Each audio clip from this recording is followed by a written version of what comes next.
Not a forerunner. But the proportions! Look at the platform! The platform! Not a... But I want to assault the waitstaff with my car knowledge! Don't. But Wikipedia... Don't. This is not a forerunner. They're both at the barbecue, but they're sitting at different tables.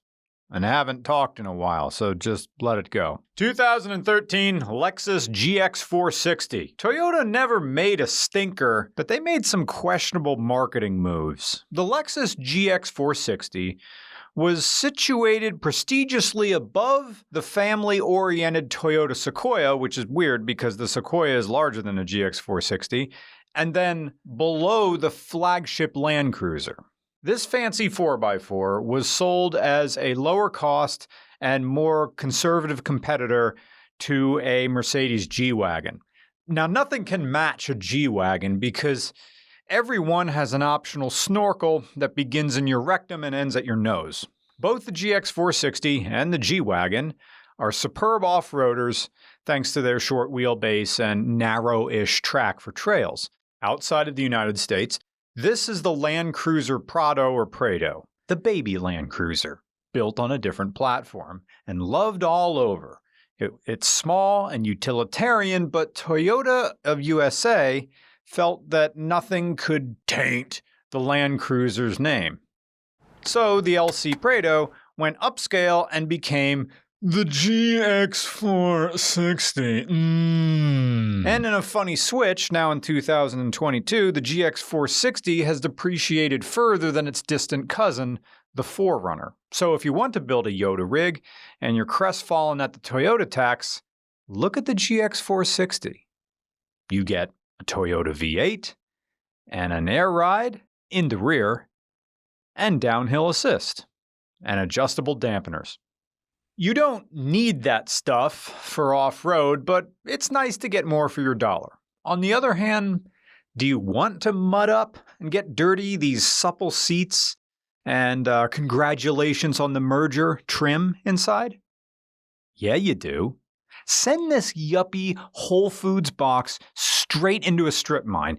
Get all four wheels off the ground. It was made for it. Because you're not going to get any excitement driving it on the street. No one knows what you have. No one looks at you. And honestly, it's boring. 2013 Lexus GX460. I want a 150 series Land Cruiser, but I want it to cost more. This is luxury, but it's like luxury like water that comes in a square bottle. Yeah, it's priced in that range, but it's still water. This is completely pointless. This is like some early 2000s nonsense to try to make your CD changer more exciting. This has the 4.6-liter 1UR FE V8, while the international markets was also available with a diesel option. Power ratings for this V8 are around 301 horsepower and 325 pound-feet of torque. You get the A760F 6-speed automatic transmission and a solid axle. So this straddles the line between eras of technological creature comfort. I could see how this would feel modern back in 2004, while not being so technologically sophisticated that it's inaccessible. Now this is heavy.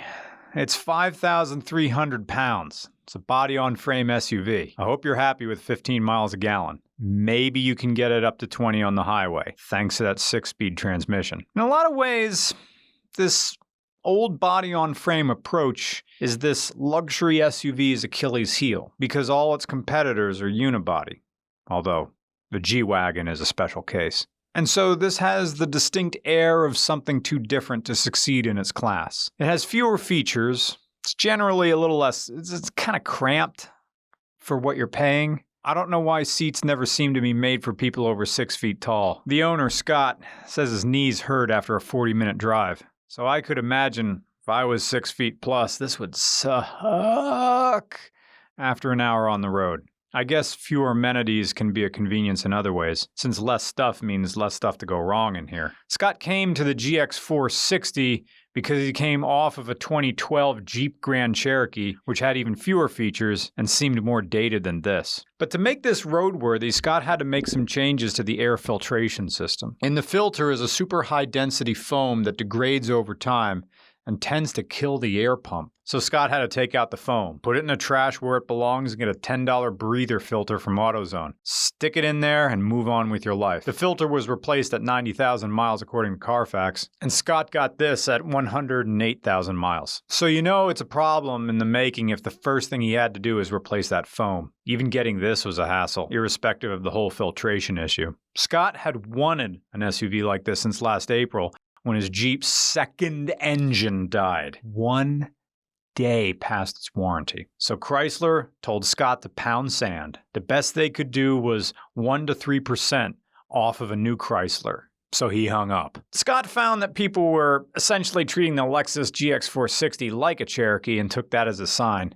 He's logged about 7,000 miles since purchasing this, and it's treating him well. And while it's not visually impressive, it's nice enough taking highway off-ramps for a body-on-frame car. Acceleration sounds like a fly unzipping. It's not loud at all. The GX series also sat squarely in between the Lexus lineup between the RX and LX, the former a crossover and the latter an SUV that was the Lexus Land Cruiser, the big one. But the end result here is a car that's so boring it could sweep the Oscars. This is more forgettable than the fourth Matrix movie, more dull than sitting on the can with no reading material. The road mannerisms are as forgettable as a basketball game between two teams with no offense.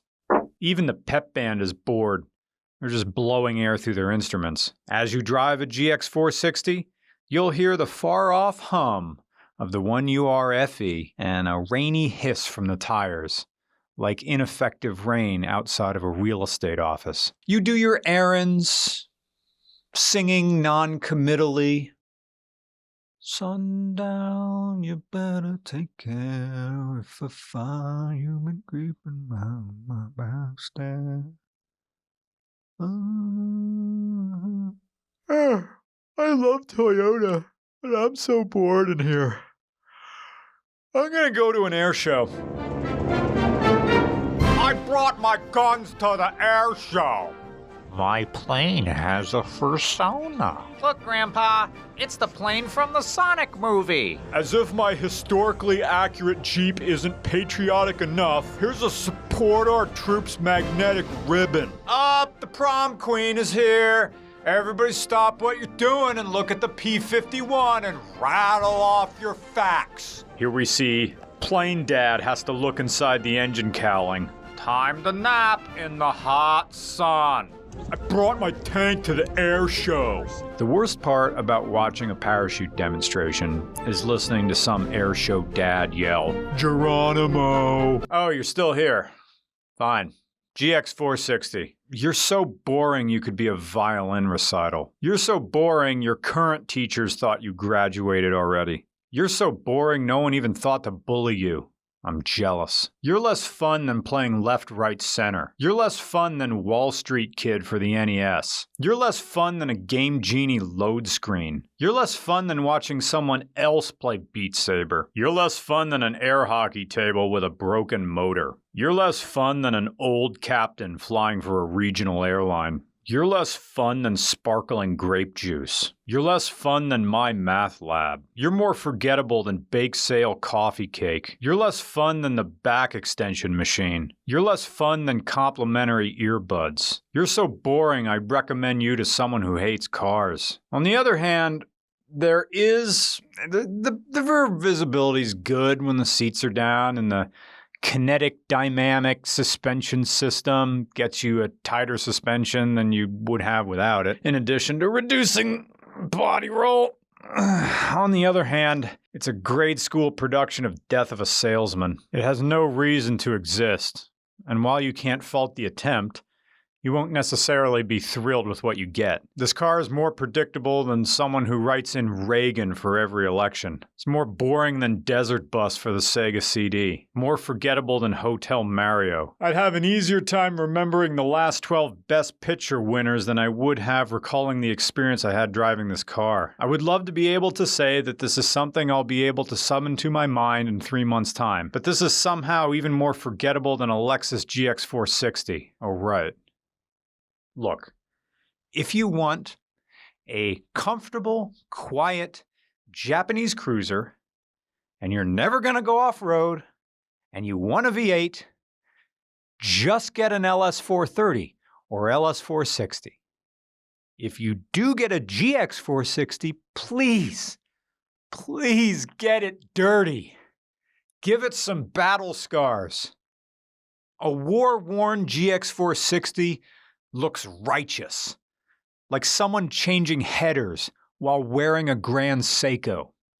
Lexus GX460, it's not so bad a car to me. 461 URFE, it's fine if only bland.